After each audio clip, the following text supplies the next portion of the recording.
I made some noise last week because I had the temerity, the unmitigated gall, to say this about Representative Crockett when talking about the state of our politics in the midst of a government shutdown, by the way, that has unfolded since October 1st. Take a listen to what I had to say last week, please. You Jasmine Crockett or somebody like that. Ladies, I respect. Intelligent women, no doubt.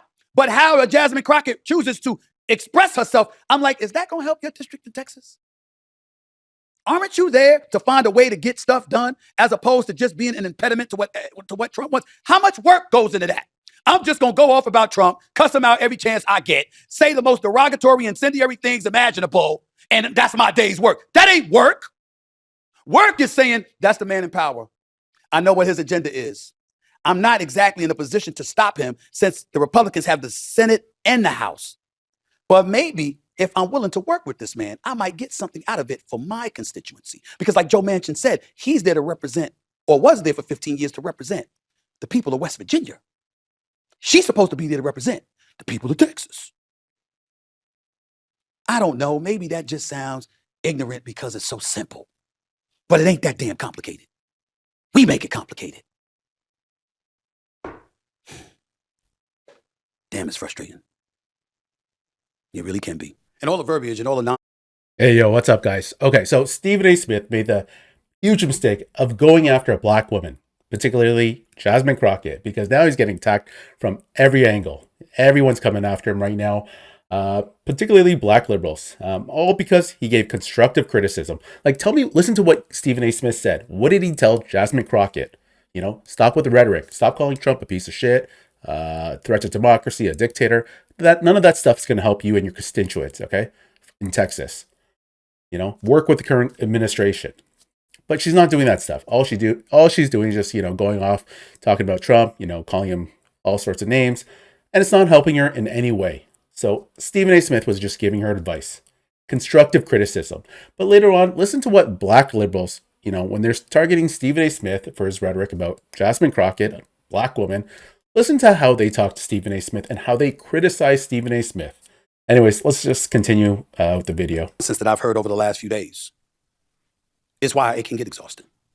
Because nothing frustrates me more than when people have the truth at their disposal and they choose, maybe not lie, maybe not even embellish, but allow their emotions to usurp facts, and all of a sudden want to use that as an excuse to label me as being something and doing something I'm neither not nor have I done. Uncle Which Tom. in this case is disrespecting Representative Crockett out of Texas, who, by the way, has had an invite to this show for weeks, by the way.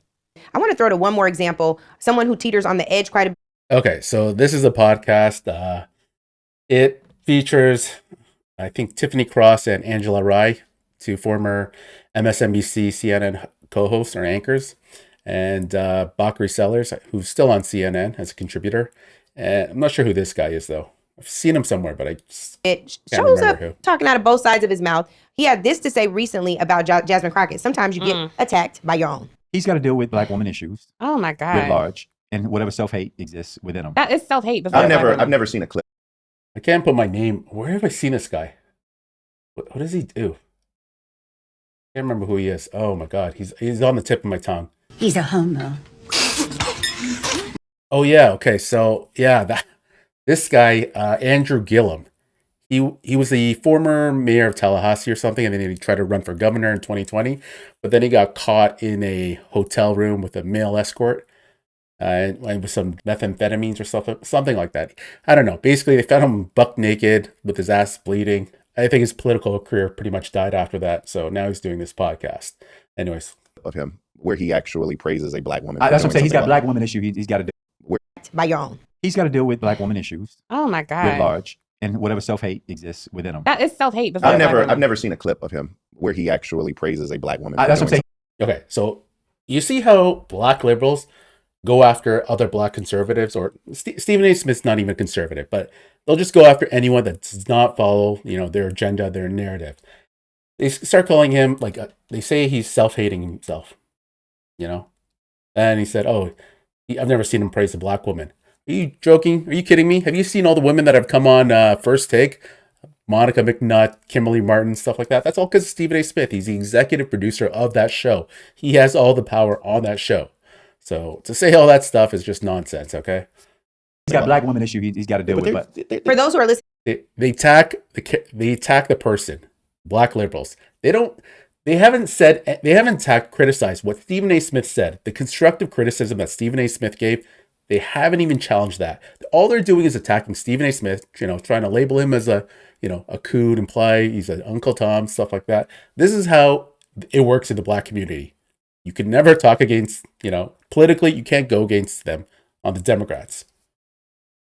and that was Stephen A. Smith commentating about Jasmine Crockett's lack of work. For context, there was a poll that was recently done, and Jasmine Crockett's approval numbers amongst the American people rival Barack Obama's in 2008. So just for context, he is on an island unto himself because people see her largely working on our behalf. And I also want to say we recently had Jasmine Crockett on. It was on my solo pod, and Jasmine is on the show talking about having to go get fit for a bulletproof vest.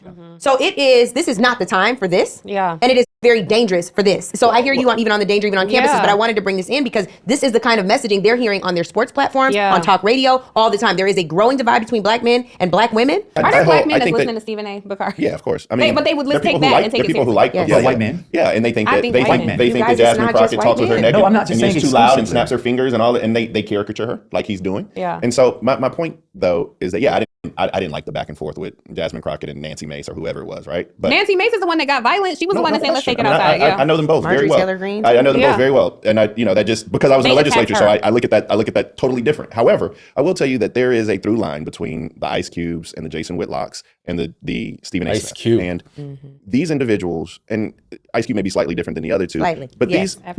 these individuals have been around since we have been on this freedom struggle.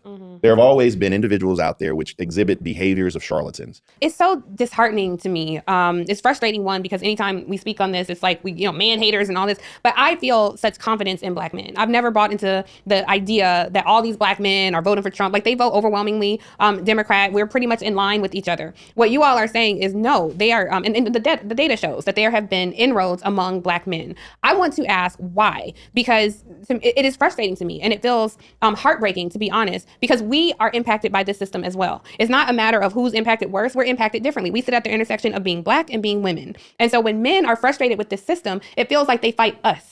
And I would put Stephen A. Smith in that category too. I'm mad at y'all for having joy. I'm mad at y'all for having success. I'm mad at y'all for surpassing us on college campuses. And so it's a small sect of men that are so angry and hurt that they're willing to align with the people who oppress us. What am I getting wrong? Because if you listen to Stephen A. Smith and you find anything other than some absolute, pure, self-hating, little dick energy nonsense from that half-witted idiot basking in the non-existent rays of his own ignorance. What did I tell you about black liberals? All they do is attack character, calling him a sellout, stuff like this here. They don't attack the substance, what he said. It's sad to me that he even gets an audience of black men. Why aren't black men right now saying, Stephen A. Smith, we banned him, we not listening to his podcast, we're not watching his show anymore. That's what black women do. We organize. Jasmine Crockett, I have nothing but respect for her. I just disagree on what she's making headlines for because I think it's counterproductive to the ultimate goal. But yet, here we are. And the word disrespect comes in, and people try to engage with words, like disrespect and implying misogyny and all of this other nonsense. Stop it. Stop it. Can we be grown-ups and deal with what the real issue is involving what I said? Willie D, Roland Martin, Bakari Sellers, and Angela Rye, who I have profound respect for. I mean, the list goes on and on with all of these people. I don't have their names in front of me. To my producer that texted to me, I don't have my phone on me right now, so I apologize for not having those names in front of me. But what are we talking about? Stephen A., what did your boy PBD, Patrick Bet-David, tell you when you got into politics and went against the Democrat machine? That they were going to come after you, and now you're feeling wrath.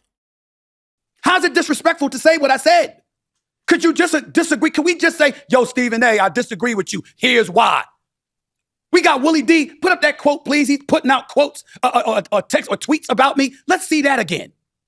Stephen A. Smith taking shots at Jasmine Crockett ain't just messy, it's weak. Dude is sitting on one of the biggest mics in America, and instead of using it to uplift, he's tearing down a black woman who's out here putting in real work. That ain't critique, that's betrayal. Jasmine Crockett ain't the problem. She's the kind of woman who walks into rooms full of snakes and makes the snakes flinch. Meanwhile, Stephen's showing what happens when a paycheck gets louder than the principal. That's sucker shit, straight up, end quote. What did they tell Wow, you? Willie D. You sure are uplifting. I mean, I got to be touched. That was inspirational. Really, that really, really was. That was inspirational. I'm doing sucker shit. That's what you call inspirational? That's what you call uplifting? Really? Now, I haven't heard everything that Roland Martin said, D.L. Hughley had to say, and all the other names that I mentioned, but I'm sure it's along the same lines. Now, by respect, first of all, I'm going to be very, very careful about anything that I say about Roland Martin because he's a friend. I'm going to be careful about anything that I say about D.L. Hughley because I have respect for that man. We've spoken a few months ago. I got nothing but love for him. I am concerned about him not making people laugh and smile as much anymore as he used to because he's more of an activist now than a comedian, but that's a choice and that's his right, and nothing but love for him and respect. And anybody else too. My issue with Bakari Sellers is how he talked about me without ever speaking out or reaching out because you don't like a position that I took before or whatever, but you want to come on and sell your book after. See, I don't play that nonsense. I don't like that. Disagree with what I said. Say why without all the other nonsense. There's a president of the United States that you're calling a white supremacist, and you're saying that the people who work under him are that as well. While you're in the government needing assistance from that administration to get things done for your constituency and beyond. Okay. What I was saying was this educated, brilliant black woman representing over 750,000 people is engaging in verbiage and rhetoric for the streets. And that's fine when you're in the streets. How many of y'all bring the streets to the table when you're at the negotiating table trying to get a deal done? How many of you are able to think that for a second that you're able to bring street verbiage to Capitol Hill and that's going to work for you? You literally have senators and congressional figures on Capitol Hill on the side of the Republicans telling the networks, whether it's Fox News, News Nation, or anybody else, please, please, please put her front and center on camera. She embarrasses Why would they do herself. that? That's Because why. they know it wins for them. So I get where you're coming from. But when you talk about we're honest, they're not. Were you honest when you chose Hillary and you shoved aside Bernie Sanders as a party? Were you honest when you chose Biden and you shoved aside everybody else because it was his turn? Were you honest when you bypassed a primary and made sure to ensure that Kamala Harris was the Democratic nominee for the presidency of the United States when all of you knew that Biden was finished. You knew he had no business staying in the presidency. You knew that you could have influenced things in a way that would have forced him out. You circumvented your way as a party around the election process, and you have the audacity to talk about how others are a threat to democracy. Where's the consistency? Tell me I'm wrong. That's a good point. Tell me that the Democratic Party hasn't catered to elites every bit as much as they've accused Republicans of doing all of these years over the last 3 elections.